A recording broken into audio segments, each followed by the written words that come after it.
لاہور میں پیدا ہوا، یہیں پہ میری ایجوکیشن ہے۔ لاہور میں ہمارے آبا و اجداد پارٹیشن کے بعد آئے، یعنی ایک بیلنس ہوتا ہے وہ ہمیشہ کریٹ کرنے کی کوشش کی ہے۔ یہ آپ کے جتنے رشتے ہیں یہ آپ کے لیے بہت بڑی سپورٹ ہوتے ہیں۔ بیگم تو نہیں کچھ کہتی لیکن والدہ سے تھوڑی زیادہ ڈانٹ پڑتی ہے۔ گھر کی بہت زیادہ ذمہ داریاں میرے پہ نہیں ہیں، یعنی ہمارے والد صاحب جو تھے انہوں نے بھی ساری زندگی کوئی جاب نہیں کی۔ ہم ایک کرائے کے مکان میں رہ رہے ہیں لیکن چھت میسر ہے۔ اصل جو کام ہے وہ اللہ کے دین کا کام ہے۔ بیٹی رخصت کرنی ہے تو سر پہ قرآن رکھ دو، یہ اسلام ہے۔ پیسے پوسے اکٹھے ہو جائیں، حج کر آؤ، یہ اسلام ہے۔ سال میں ایک مہینہ آئے گا تو بھوکے رہنا ہے، یہ اسلام ہے۔ کیونکہ اسلام نماز روزے حج زکوٰۃ کا نام نہیں ہے کہ ہمیں کوئی فرق نہیں پڑتا گاڑی ہے نہیں ہے۔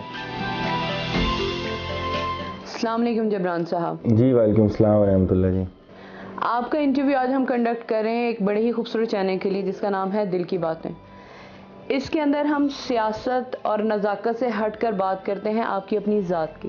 تو میں سب سے پہلے آپ سے پوچھنا چاہوں گی اپنی آڈینس کے لیے کہ جبران بٹ اپنی ذات میں کون ہے؟ جی بسم اللہ الرحمن الرحیم۔ بہت شکریہ، آپ کے چینل کا نام بھی بہت زبردست ہے، دل کی باتیں، اور میں آپ کا مشکور ہوں، آپ نے یہ موقع دیا۔ اور میں مختصر سا اپنا تعارف کروا دیتا ہوں۔ میرا نام جبران بن سلمان ہے اور میں یہیں لاہور میں پیدا ہوا، یہیں پہ میری ایجوکیشن ہے۔ Government centre model school lower mall سے میں نے میٹرک کیا اور اس کے بعد گورنمنٹ کالج یونیورسٹی لاہور سے میں نے انٹرمیڈیٹ کیا۔ پنجاب یونیورسٹی سے میں نے اپنی گریجویشن کی اور اس کے بعد پنجاب یونیورسٹی سے ہی افیلیٹڈ کالج ہے لاہور لاء کالج، وہاں سے میں نے اپنی LLB کمپلیٹ کی۔ اور یہیں لاہور میں ہمارے آبا و اجداد پارٹیشن کے بعد آئے ہجرت کر کے، اور تب سے اب تک ہماری فیملی وہ یہیں پر مقیم ہے۔ اور ان کی ایجوکیشن بھی، ان کی ساری ایکٹیویٹیز بھی وہ بھی یہیں پر رہیں، اور خود میری بھی اسٹوڈنٹ لائف سے ساری ایکٹیویزم شروع ہوا اور اب تک لاہور کے اندر ہی ساری ایکٹیویٹیز بھی ہیں، سارا کاروبار بھی یہیں پر ہے اور یہیں پر زندگی گزار رہے ہیں۔ میں پوچھنا چاہوں گی اپنی فیملی کے اندر آپ پاپا ہیں، بابا جان ہیں، ڈیڈی ہیں؟ میں بابا جان ہوں۔ میرے 2 بیٹے ہیں، میری 2019 میں مارچ 2019 میں شادی ہوئی اور I was 26-27، اب میری ایج 31 ہے۔ اور میرے 2 بیٹے ہیں، ایک کا نام جو بڑا بیٹا ہے وہ اذلان، اس کا نام ہے اذلان بن جبران، اور دوسرے بیٹے کا نام وہ ہمارے والد صاحب کے انتقال کے چند ماہ بعد پیدا ہوا تو ہم نے اس کا نام اس کے دادا جان کے نام پر سلمان بٹ رکھا، تو وہ بھی تقریباً 1.5 سال کا ہے۔ اور میری وائف جو ہیں انہوں نے جامعۃ المحسنات جو منصورہ کا ادارہ ہے وہاں سے انہوں نے عالمیہ مکمل کیا ہے اور وہ ایک ہاؤس وائف ہیں۔ اور الحمدللہ جتنا بھی میں سوشلی ایکٹیو ہوں یا کام کر رہا ہوں اس کا میں سمجھتا ہوں کہ بڑا کنٹریبیوشن میری وائف کا ہے کہ وہ مجھے اس حوالے سے ہمیشہ سپورٹنگ ایلیمنٹ رہا ہے، اور بڑا ایک یعنی ایک گھر کو سنبھالنا اور اس سے بے فکر رہنا، ورنہ تو بڑے مسائل ہوتے ہیں، بڑے پرابلم ہوتے ہیں، لیٹ کیوں آئے، کھانا یہ وہ، اس کو پتہ ہے کہ کھانا بھی کھا لینا ہے ورنہ بھوکا رہنا پڑے گا، اس کو پتہ ہے لیٹ بھی آ سکتا ہے۔ اور ایسا نہیں ہے کہ میں یعنی ایک بیلنس ہوتا ہے وہ ہمیشہ کریٹ کرنے کی کوشش کی ہے، ان کی ضروریات، ان کی خواہشات، اس کا بھی ہمیشہ۔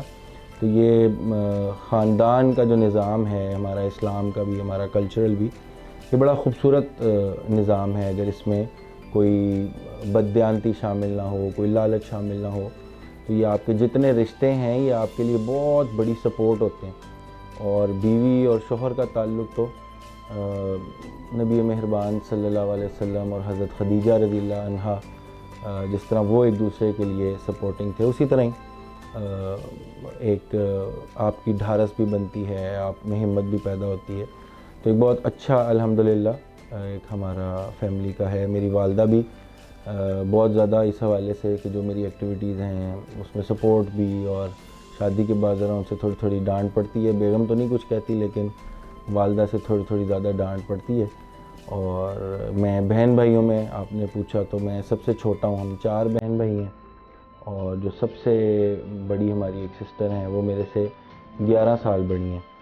اور جو ان سے چھوٹے بھائی ہیں وہ میرے سے 9 سال بڑے ہیں. پھر ایک سسٹر ہیں وہ میرے سے 7 سال بڑی ہیں.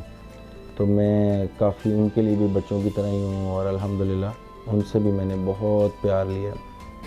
ماشاءاللہ. اب میں پوچھنا چاہوں گی کہ ایج کے اعتبار سے آپ کے کندھوں پر فیملی کے ساتھ ساتھ سیاست کا بھی بوجھ میں زیادہ دیکھتی ہوں, کیونکہ میں نے ابھی تک نہیں دیکھا کہ آپ کے علاوہ آپ کی فیملی ممبر سے لائک آپ کا بھائی بہن سیاست میں اس طرح سے ان ہے جیسے آپ کے والد نے آپ کو ان کیا.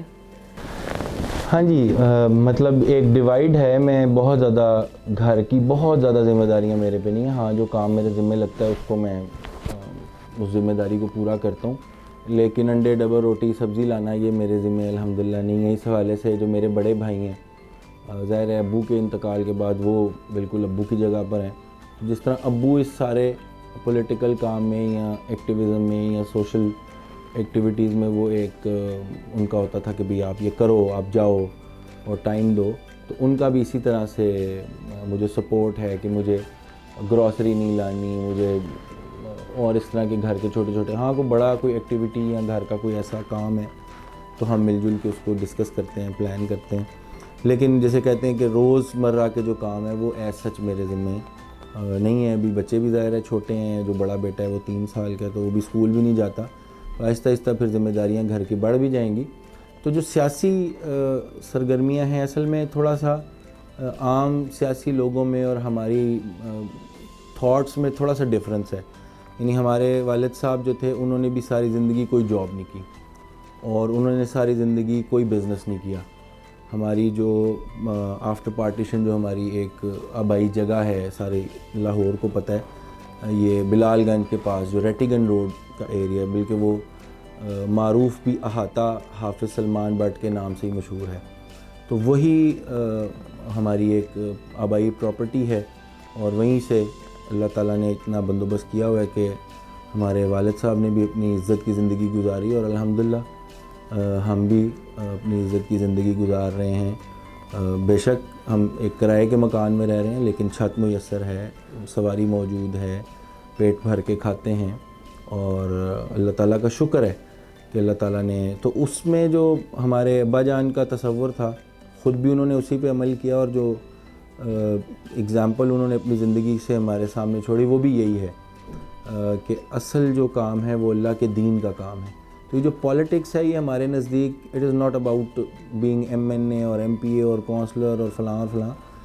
اٹ از اباؤٹ کہ آپ نے یہ ایک آئیڈیالوجی ہے. مولانا مودودی ظاہر ہے ایک بہت بڑے پچھلی صدی کے ریناؤنڈ وہ اسکالر تھے اور مجدد جن کو مانا جاتا ہے پچھلے 100 سال کے.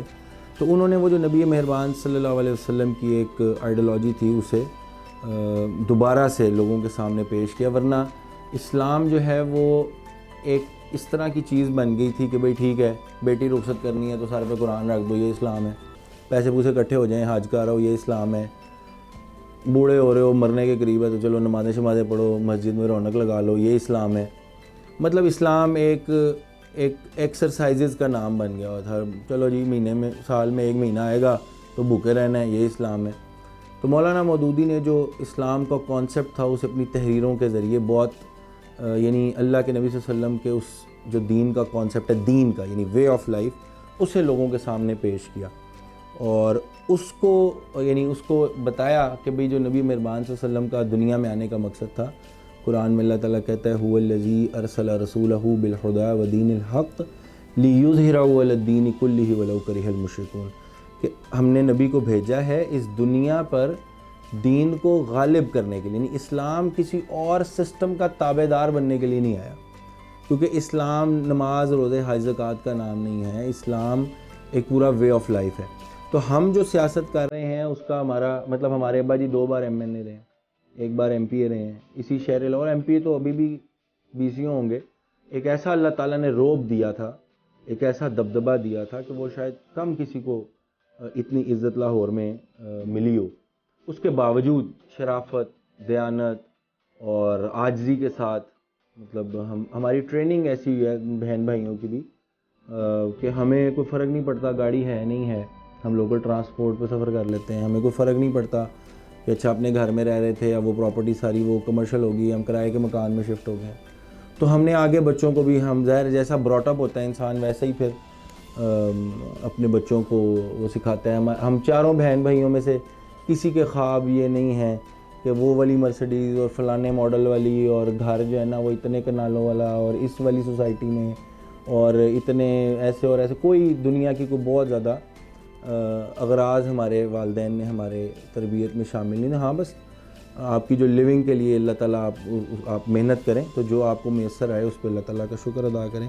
تو ہماری جو وہ ساری سپورٹ ہے وہ اس لیے نہیں ہے کہ بچے کو ایم پی اے بنانا ہے یا ایم این اے بنانا ہے یا بس وزیر اعظم بن گیا تو پھر تو یہ کامیاب ہو گیا, بلکہ وہ جنید جمشید کی مجھے یاد آ رہی ہے, اس نے وہ پڑھا کلام عامر عثمانی صاحب کا, تو اس میں ایک شعر آتا ہے کہ قدم ہے راہ الفت میں تو منزل کی ہوس کیسی, یہاں تو عین منزل ہے تھکن سے چور ہو جانا.